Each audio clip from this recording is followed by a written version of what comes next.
What's going on, guys? Satsuki the Savage here, and today I'm going to be giving my first impressions of Goblin Slayer. So I'm telling you guys from Jump Street, this is not going to be a positive video. So if you're expecting me to praise this show, that ain't happening. The only reason I want to watch the second episode is because I'm obliged to, because of the podcast that I do every Saturday, the King of Anime podcast, and that of course will be in the description. But if you guys are looking for someone to review this probably all the way out, all the way through the whole show, I recommend that you go to Anime Caveman's channel, formerly known as Rabbit Caveman, alright?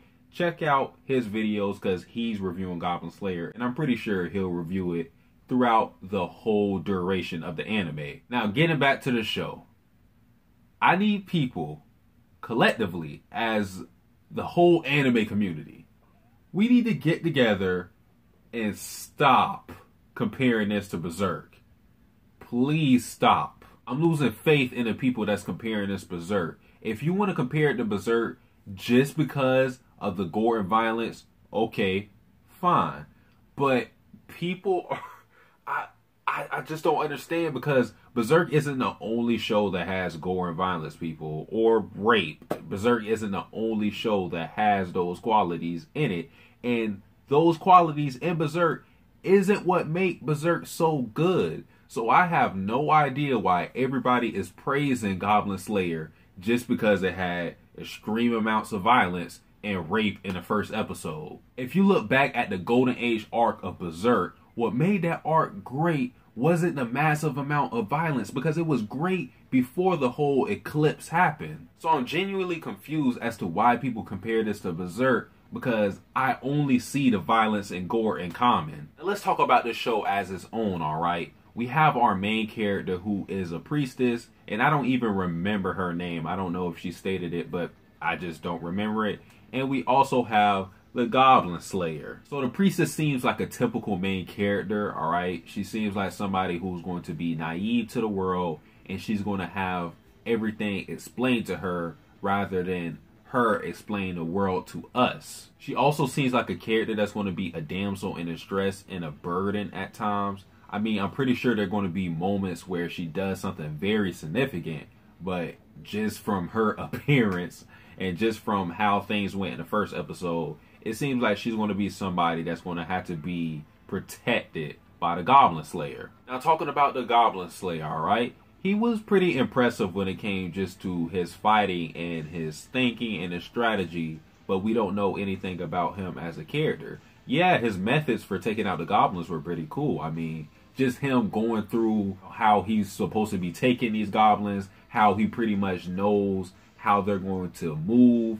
He knows how they're going to think, how he went in and he killed the children because he knew that they were going to hold a grudge forever. That was impressive. But that doesn't really show you or tell you anything about the Goblin Slayer himself. I mean, shit, we don't even know how his face looks, and I'm pretty sure that we probably never will. Now, if the Goblin Slayer stays like that consistently, that won't necessarily make him a bad character, but we have a character like him who only has a singular motivation, and then you pair him with a bland priestess MC, that really doesn't make for a good combination. Now, as for the gore, the violence, and the rape, in the King of Anime podcast, one of our guys actually had a huge problem with Goblin Slayer because of these aspects in the story, alright? And for me personally, I do think it got excessive, alright? I didn't have that much of a problem as he did, but it got excessive, alright? Like, when you had the girl who got raped, just that alone, just the rape alone was excessive. It's just like throwing salt in the wound. You had her who was getting swung across the cave like a rag doll. You had the one guy with a sword being shredded to pieces. You had that other girl who got stabbed with a poison sword. It just got crazy, alright? But for me, I sort of understand it, alright, to some degree, because it was kind of establishing how gruesome these goblins are, because the goblins were being underestimated by the other adventurers. They thought, hey, we could just go in there and kick the goblin's ass. It's easy.